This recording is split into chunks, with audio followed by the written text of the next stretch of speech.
All right, what's going on? This is Jason from G Style Magazine, and we are back from the Made by Google 2024 showcase, event, show, whatever you want to call it. Google unveiled a bunch of devices, and many of those I'm pretty sure you've already seen on the internet because leaks are galore. But Google talked about a couple things with a heavy, and everything they talked about in the Google Pixel Series 9 Google Pixel portfolio this year. Really, the star was Gemini and Gemini AI. Pretty much that was at the core, the root, the crux of everything that Google is doing for the 9 series. So they've got Google intertwined in the 9 series phone, the new 9 Pro Fold, even the Google Pixel Buds. I don't think from the recollection, I don't think I've seen anything for the watch specifically, but AI is all in there. Google Nano, Google Advanced, Google Alive. And if you watch the streaming showcase, the Google Live conversation was giving me strong, that movie Her vibes, conversational flow. Felt really like that. All they really need to do is bring in Scarlett Johansson to do the voice. We would have been there. But anyway, let's just recap some of what was talked about and, my thoughts. We'll start off with, or we'll go in reverse. We'll go with the Pixel Buds Pro 2. Little winglet it does have. They calling it twist to lock to keep it comfortable but secure. But it's also heavily Gemini infused as well.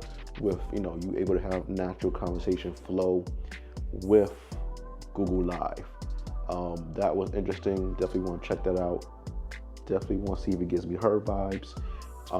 But that's going to be coming out later this year with a price point of $229.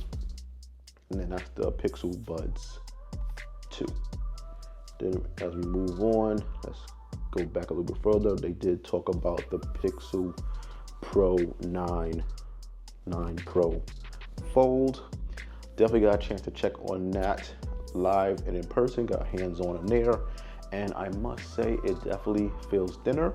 Definitely feels lighter, much lighter. I brought my original Fold with me to kind of give a little, comparison, and it definitely felt lighter. It definitely has a form factor that feels like it could be a Series 9 Pro phone, or like the series, like I'm rocking the 8 Pro right now. Definitely feels like that on the outer screen.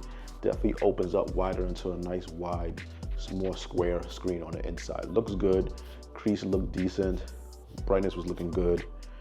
That's starting off at $17.99, still at the high end of the spectrum, but in the cameras is not as high as the 9 series, the 9 Pro series, but it's definitely getting Gemini infused in there as well. The 9 series Pros is coming with a year of Google Advanced for free, as well as 2 terabytes of cloud storage, which is a nice deal. But that was the Pixel 9 Pro Fold. The 9 series going with the Pros. Obviously, you got the 2 different sizes now, the Pro and the Pro XL. For size comparison wise, I was curious what that would really look like. So I couldn't really imagine it, but let's just say the Pixel 9 Pro XL. That's realistically about the same screen size as the 8 Pro right now. So that's the comparison right there, with the 9 Pro being just slightly smaller. Held both in my hands. I don't really know right off the bat which one I like more. I definitely like the screen size of the Pro 9 XL because that's kind of already what I'm used to with the 8 Pro.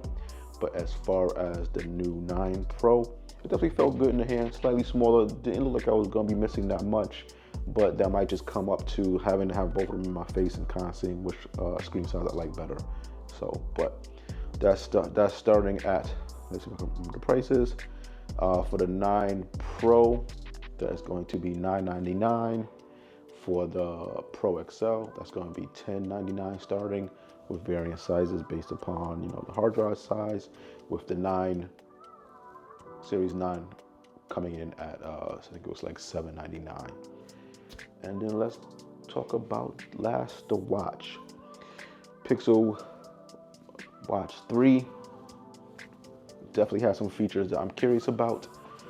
Definitely got the chance to check out the difference between 41 millimeters and 45, and you know, it doesn't sound like it's that far apart, but really the 45 millimeter is really big compared to 41.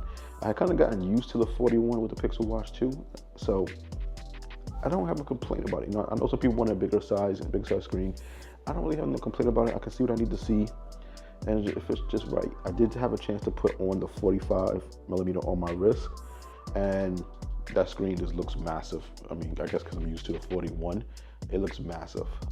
Time will tell if I ultimately like the 45 and a bigger screen more, or 41 is kind of where the sweet spot of what I got used to.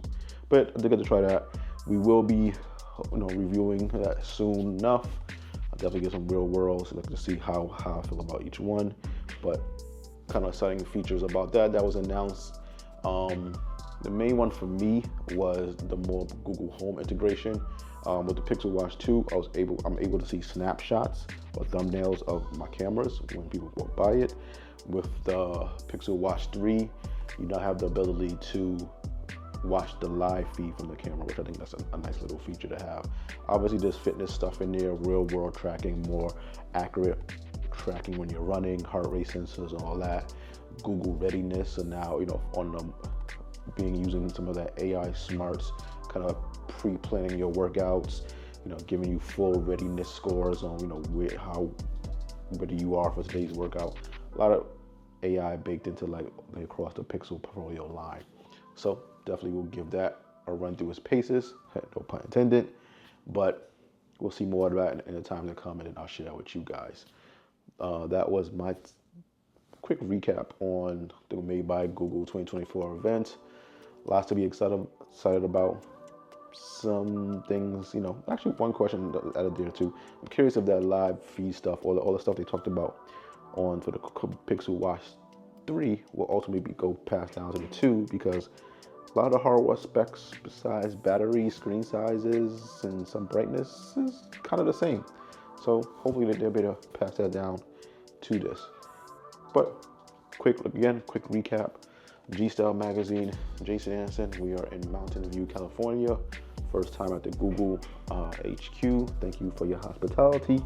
And we'll have more as we start getting devices and start reviewing. All right.